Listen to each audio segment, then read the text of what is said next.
বিসমিল্লাহির রহমানির রহিম। আমি কানিস ফাতেমা পায়েল, সহকারী শিক্ষক, মডেল একাডেমি। মডেল একাডেমি কর্তৃক আয়োজিত আজকের অনলাইন ক্লাসে সপ্তম শ্রেণীর শিক্ষার্থীদের স্বাগত। আশা করি তোমরা ভালো আছো। গত দুটি গণিত ক্লাসে আমি তোমাদের 2.1 অধ্যায়ের বহুরাশিক অনুপাত ও ধারাবাহিক অনুপাত, সমানুপাতি ও ক্রমিক সমানুপাতি সম্পর্কে ধারণা দিয়েছিলাম এবং কিছু গাণিতিক সমস্যার সমাধান করে দেখিয়েছি। আজকে আমরা পড়ব সমানুপাতিক ভাগ সম্পর্কে। সমানুপাতিক ভাগ কি? একটি প্রদত্ত রাশিকে একাধিক নির্দিষ্ট সংখ্যার অনুপাতে বিভক্ত করাকে সমানুপাতিক ভাগ বলে।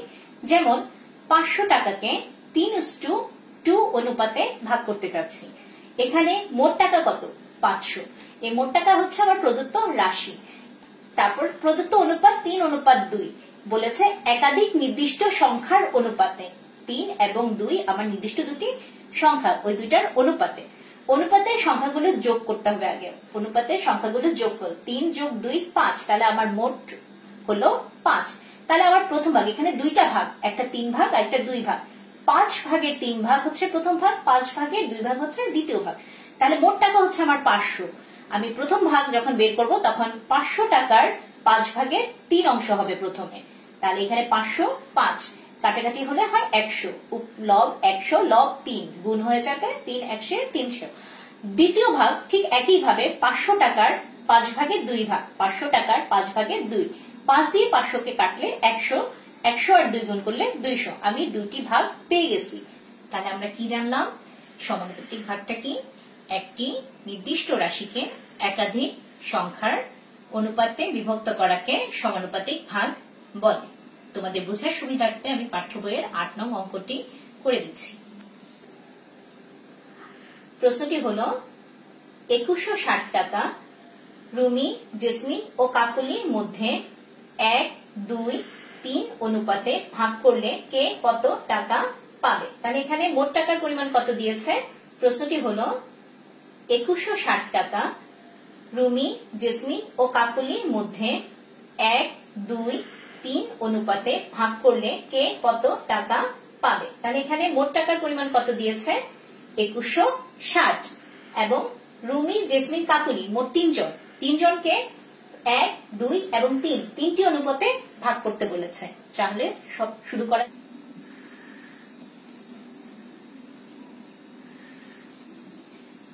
এখানে রুমি, জেসমিন আর কাকুলির অনুপাত। রুমি অনুপাত জেসমিন অনুপাত কাকুলি। কাকুলি হচ্ছে 1 অনুপাত 2 অনুপাত 3। এই অনুপাতের রাশিগুলোর আমরা এখন যোগ করব।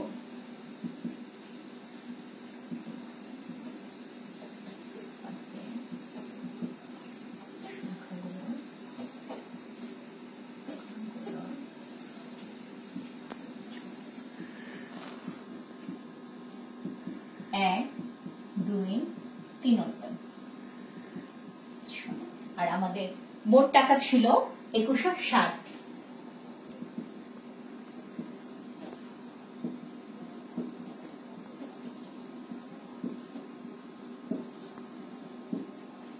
প্রথমে ছিল রুমি, 1 হচ্ছে রুমির ভাগ, অতএব রুমি পাবে। রুমি পাবে মোট টাকা। মোট টাকা কত? 2160 টাকার। টাকার কত অংশ পাবে? 6 ভাগের 1। আমার 3 জনের যোগফল হচ্ছে 6 আর রুমি পাবে 1 ভাগ, 6 ভাগের 1 অংশ। এই অংশটা রুমির।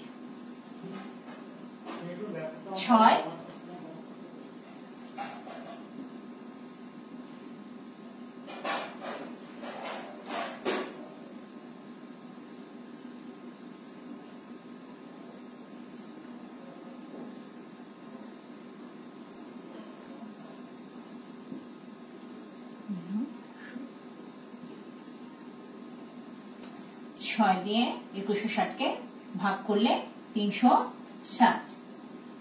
একের সাথে এটার গুণ হলে তো টাকা। তাহলে রুমি পাবে 360 টাকা। এবার আমরা বের করব জেসমিন। জেসমিন পাবে 2160 60 টাকার 6 ভাগের কয় ভাগ পাবে? 2 ভাগ। 6 ভাগের 2 ভাগ।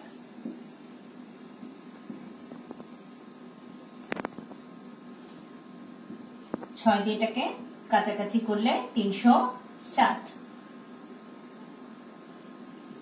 2 0 0 6 দুগুণা 12 হাতে 3 দুগুণা 6 কে 720 টাকা।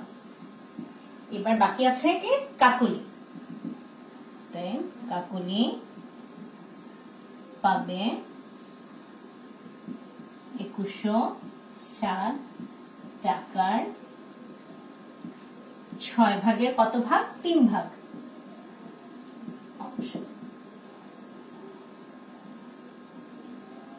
6 দিয়ে কাটাকাটি 360। 3 দিয়ে 3 0 0 3 6 18 8 হাতে 1 3 থেকে 9 1 যোগ করলে 10 টাকা। তাহলে তিনজনের টাকার পরিমাণ বের হয়ে গেল।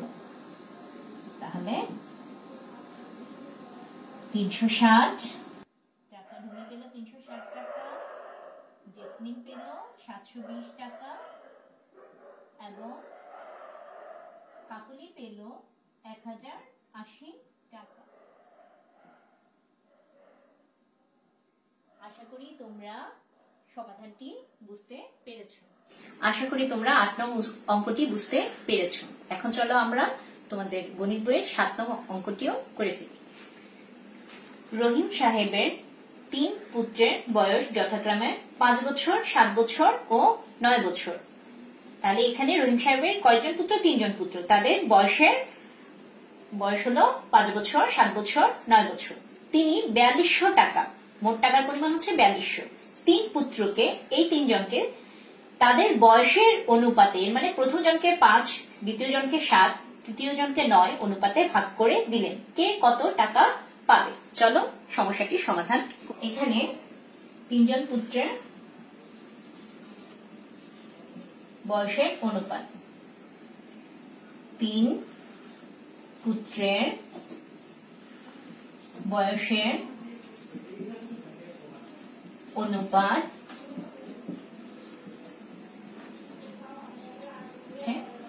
5 বছর অনুপাত 7 বছর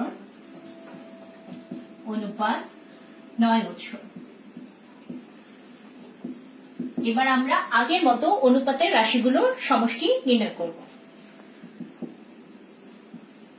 অনুপাতের সংখ্যাগুলোর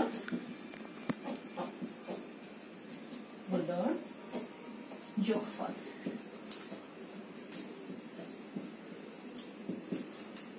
5 যোগ 7 যোগ 9 21। তাহলে যেহেতু তিনি মোট টাকা 4200-কে 3 পুত্রের বয়সের অনুপাতে দিয়েছে, তাহলে 4200 টাকাকে মোট 21-এর 5 ভাগ পাবে প্রথম পুত্র, দ্বিতীয় পুত্র পাবে মোট টাকার 4200 টাকার 21 ভাগের 7 ভাগ এবং তৃতীয় পুত্র পাবে মোট টাকা 4200-এর 21 ভাগের 9 ভাগ। অতএব এখন মোট টাকা, এখানে মোট টাকা পরিমাণ হচ্ছে, মোট টাকার পরিমাণ 4200, পরিমাণ 4200। তাহলে অতএব প্রথম পুত্র পাবে 4200 টাকার 21 ভাগের 5 ভাগ। যেহেতু প্রথম জনের বয়স ছিল 5 বছর, প্রথম পুত্র 21 ভাগের 5 ভাগ পাবে, তো অংশ পাবে। আমরা জানি 21 এ 21, 21 দুগুণা 42, 200। 5-এর সাথে 200 গুণ হলে 1000 টাকা। প্রথম পুত্র পেল 1000 টাকা। অতএব দ্বিতীয় পুত্র পাবে 4200 টাকার 21 ভাগের কত ভাগ? 7 ভাগ। 21 ভাগের 7 অংশ।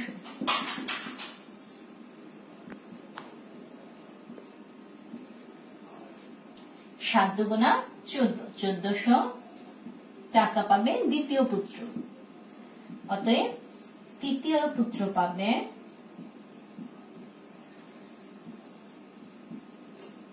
4200 এর 4200 টাকার 21/9 অংশ।